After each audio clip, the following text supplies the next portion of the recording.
श्रीशनैश्चर्यस्तोत्रम् ध्यात्वा सरस्वतीं देवीं गणनाथं विनायकं राजा दशरथः स्तोत्रं सौरेरिदमथाकरोत्। दशरथ उवाच नमः कृष्णाय नीलाय सितिकण्ठनिभाय च नमो नीलमयूखाय नीलोत्पलनिभाय च नमो निर्मांसदेहाय दीर्घशंश्रुजटाय च नमो विशालनेत्राय शुष्कोदरभयानक नमः परशगात्राय स्थूलरोमाय वै नमः। नमो नित्यं सुधार्ताय नित्यतृप्ताय वै नमः।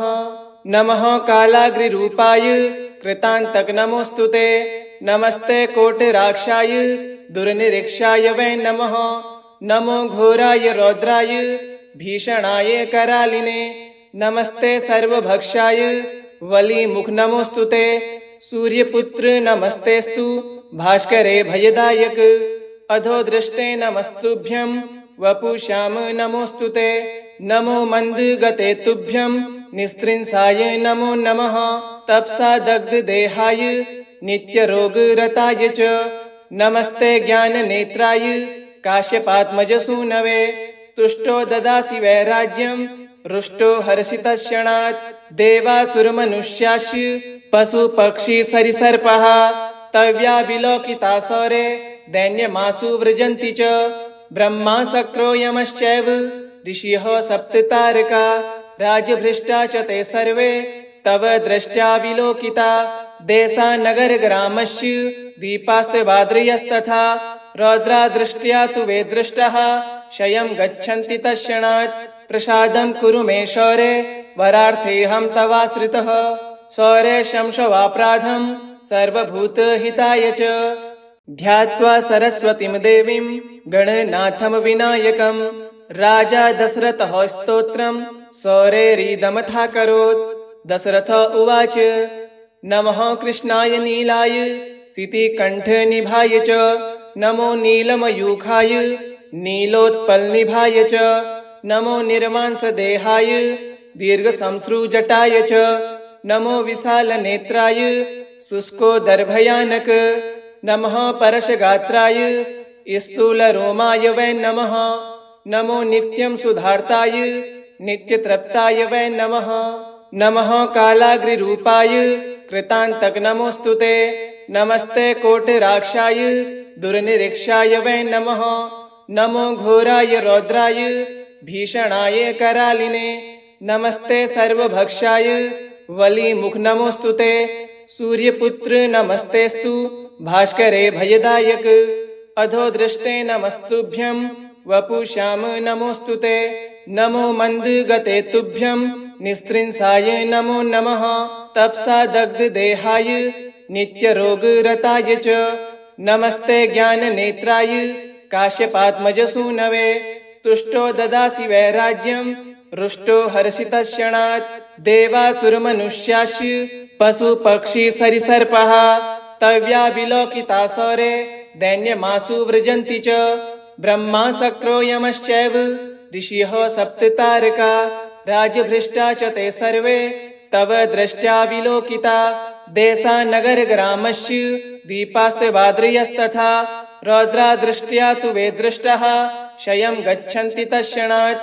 प्रसादं कुरु मे शौरे वरार्थेऽहं तवाश्रितः शौरे शंशवापराधं सर्वभूतहिताय च। ध्यात्वा सरस्वतीं देवीं गणनाथं विनायकं राजा दशरथः स्तोत्रं सौरेरिदमथाकरोत्। दशरथ उवाच नमः कृष्णाय नीलाय सितिकण्ठनिभाय च नमो नीलमयूखाय नीलोत्पलनिभाय च नमो निर्मांसदेहाय दीर्घशंश्रुजटाय च नमो विशालनेत्राय शुष्कोदरभयानक नमः परशगात्राय स्थूलरोमाय वै नमः। नमो नित्यं सुधार्ताय नित्यतृप्ताय वै नमः। नमः कालाग्रिरूपाय कृतान्तक नमोऽस्तु ते। नमस्ते कोटिराक्षाय दुर्निरीक्षाय वै नमः। नमो घोराय रौद्राय भीषणाय करालिने नमस्ते सर्वभक्षाय वलिमुख नमोऽस्तु ते। सूर्यपुत्र नमस्तेस्तु भास्करे भयदायक अधो दृष्टे नमस्तुभ्यं वपुश्याम नमोस्तुते नमो मंदगते तुभ्यं निस्त्रिंसाय नमो नमः तपसा दग्ध देहाय नित्य रोग रताय च नमस्ते ज्ञान नेत्राय काश्यपात्मज सूनवे तुष्टो ददासि वैराज्यं रुष्टो हर्षितक्षणात् देवासुरमनुष्याश्च पशु पक्षी सरिसर्पः तव्या विलोकिता सौरे दैन्यमासु व्रजन्ति च ब्रह्मा शक्रो यमश्चैव ऋषयः सप्ततारका राजभृष्टा च ते सर्वे तव दृष्ट्या विलोकिता देशा नगर ग्रामस्य दीपास्तेवाद्रियस्तथा रौद्रा दृष्ट्या तु वे दृष्टः क्षयं गच्छन्ति तत्क्षणात् प्रसादं कुरु मे शौरे वरार्थेऽहं तवाश्रितः शौरे शंशवापराधं सर्वभूतहिताय च ध्यात्वा सरस्वतीं देवीं गणनाथं विनायकं राजा दशरथः स्तोत्रं शौरेरिदमथाकरोत् दशरथ उवाच नमः कृष्णाय नीलाय सितिकण्ठनिभाय च नमो नीलमयूखाय नीलोत्पलनिभाय च नमो निर्मांसदेहाय दीर्घशंश्रुजटाय च नमो विशालनेत्राय शुष्कोदरभयानक नमः परशगात्राय स्थूलरोमाय वै नमः नमो नित्यं सुधार्ताय नित्यतृप्ताय वै नमः नमः कालाग्रिरूपाय कृतान्तक नमोस्तुते नमस्ते कोटिराक्षाय दुर्निरीक्षाय वै नमः नमो घोराय रौद्राय भीषणाय करालिने नमस्ते सर्वभक्षाय वलिमुख नमोस्तुते सूर्यपुत्र नमस्तेस्तु भास्करे भयदायक अधो दृष्टे नमस्तुभ्यं वपुश्याम नमोस्तुते नमो मंदगते तुभ्यं निस्त्रिंसाय नमो नमः तपसा दग्ध देहाय नित्य रोग रताय च नमस्ते ज्ञान नेत्राय काश्यपात्मज सूनवे तुष्टो ददासि वैराज्यं रुष्टो हर्षितक्षणात् देवासुरमनुष्याश्च पशु पक्षी सरिसर्पः तव्या विलोकिता सौरे दैन्यमासु व्रजन्ति च ब्रह्मा शक्रो यमश्चैव ऋषयः सप्ततारका राजभृष्टा च ते सर्वे तव दृष्ट्या विलोकिता देशा नगर ग्रामस्य दीपास्तेवाद्रियस्तथा रौद्रा दृष्ट्या तु वे दृष्टः क्षयं गच्छन्ति तत्क्षणात् प्रसादं कुरु मे शौरे वरार्थेऽहं तवाश्रितः शौरे शंशवापराधं सर्वभूतहिताय च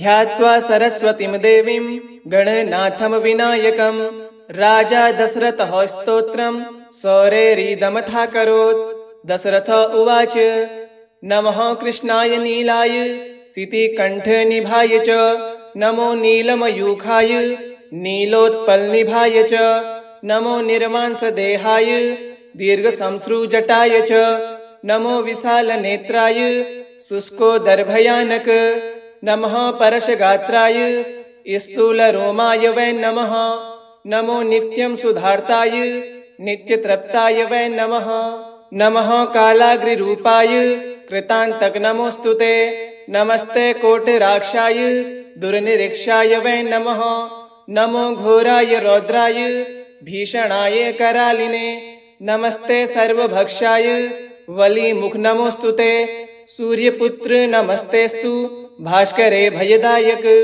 अधो दृष्टे नमस्तुभ्यं वपुश्याम नमोस्तुते नमो मंदगते तुभ्यं निस्त्रिंसाय नमो नमः तपसा दग्ध देहाय नित्य रोग रताय च नमस्ते ज्ञान नेत्राय काश्यपात्मज सूनवे तुष्टो ददासि वैराज्यं रुष्टो हर्षितक्षणात् देवासुरमनुष्याश्च पशु पक्षी सरिसर्पः तव्या विलोकिता सौरे दैन्यमासु व्रजन्ति च ब्रह्मा शक्रो यमश्चैव ऋषयः सप्ततारका राजभृष्टा च ते सर्वे तव दृष्ट्या विलोकिता देशा नगर ग्रामस्य दीपास्तेवाद्रियस्तथा रौद्रा दृष्ट्या तु वे दृष्टः क्षयं गच्छन्ति तत्क्षणात् प्रसादं कुरु मे शौरे वरार्थेऽहं तवाश्रितः शौरे शंशवापराधं सर्वभूतहिताय च ध्यात्वा सरस्वतीं देवीं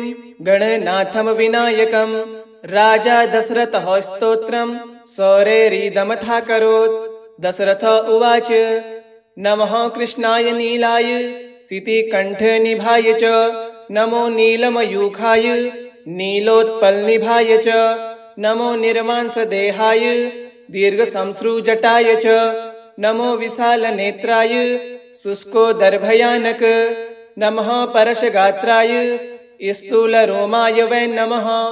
नमो नित्यं सुधार्ताय नित्यतृप्ताय वै नमः। नमः कालाग्निरूपाय कृतान्तक नमोऽस्तुते नमस्ते कोटिराक्षाय दुर्निरीक्षाय वै नमः।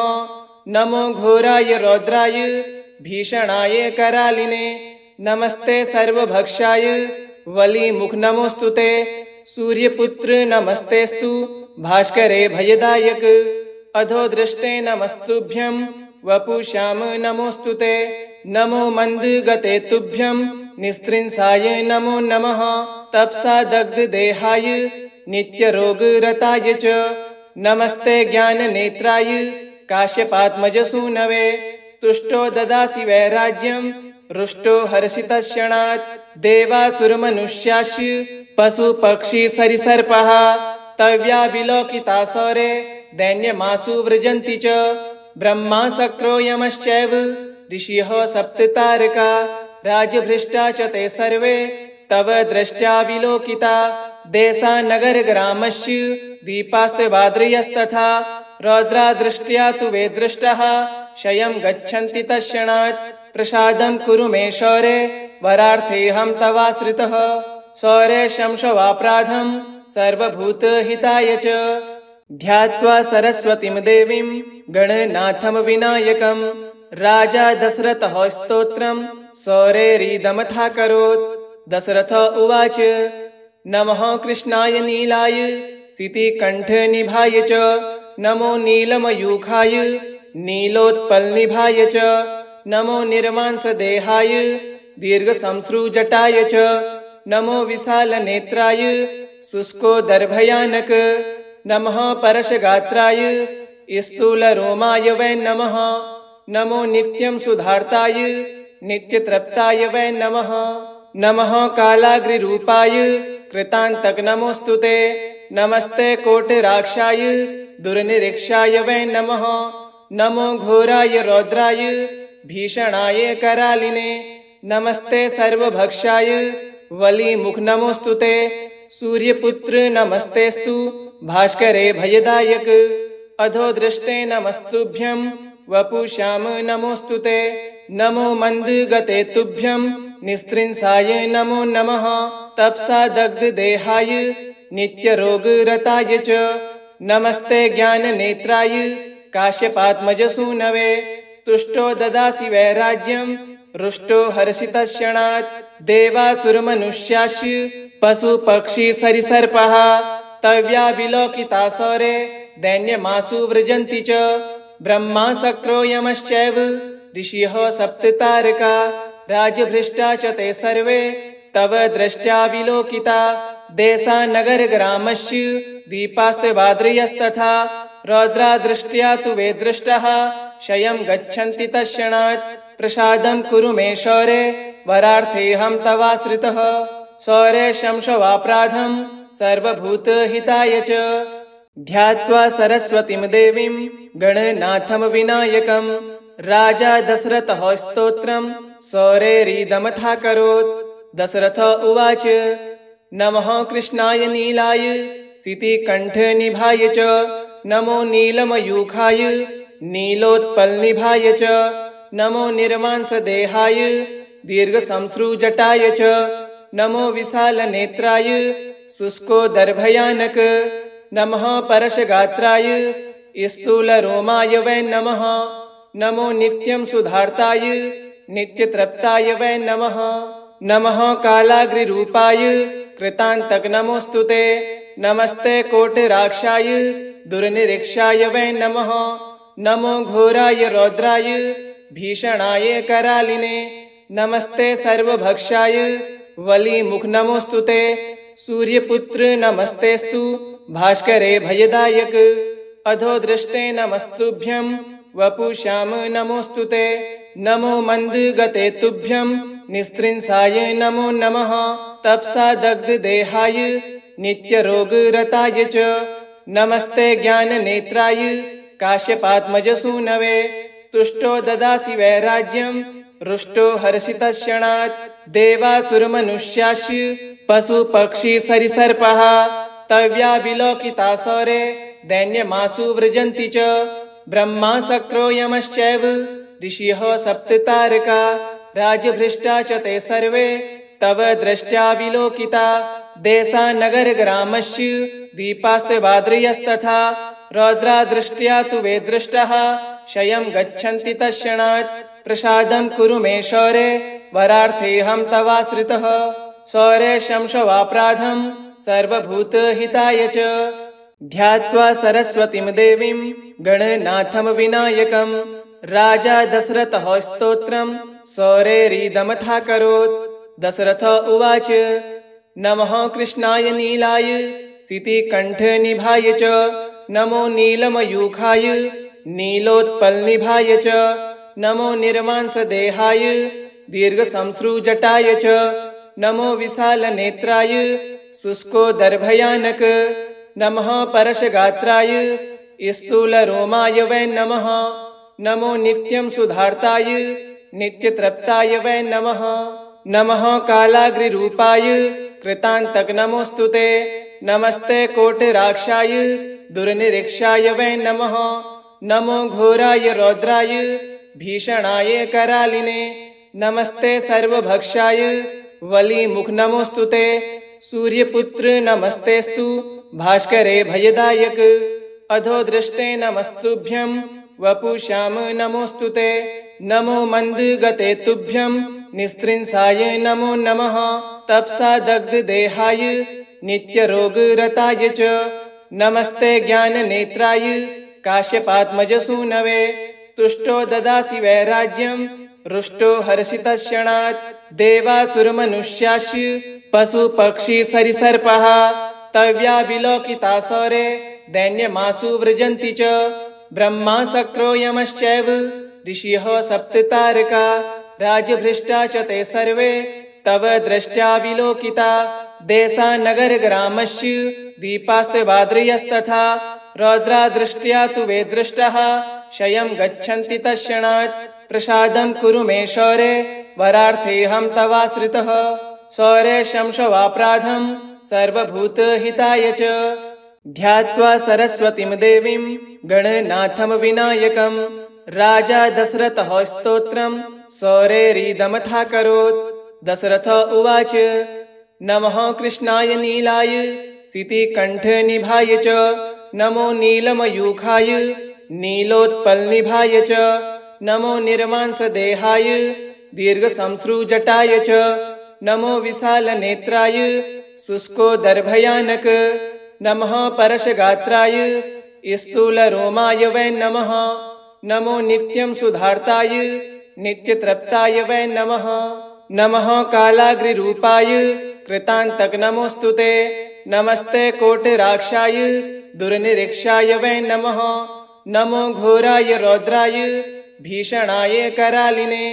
नमस्ते सर्वभक्षाय वलीमुख नमोस्तुते सूर्यपुत्र नमस्तेस्तु भास्करे भयदायक अधो दृष्टे नमस्तुभ्यं वपुश्याम नमोस्तुते नमो मंदगते तुभ्यं निस्त्रिंसाय नमो नमः तपसा दग्ध देहाय नित्य रोग रताय च नमस्ते ज्ञान नेत्राय काश्यपात्मज सूनवे तुष्टो ददासि वैराज्यं रुष्टो हर्षितक्षणात् देवासुरमनुष्याश्च पशु पक्षी सरिसर्पः तव्या विलोकितासौरे दैन्यमासु व्रजन्ति च ब्रह्मा शक्रो यमश्चैव ऋषिः सप्ततारका राजभृष्टा च ते सर्वे तव दृष्ट्या विलोकिता देशा नगर ग्रामश्च दीपास्तेवाद्रियस्तथा रौद्रा दृष्ट्या तु वे दृष्टः क्षयं गच्छन्ति तत्क्षणात् प्रसादं कुरु मे शौरे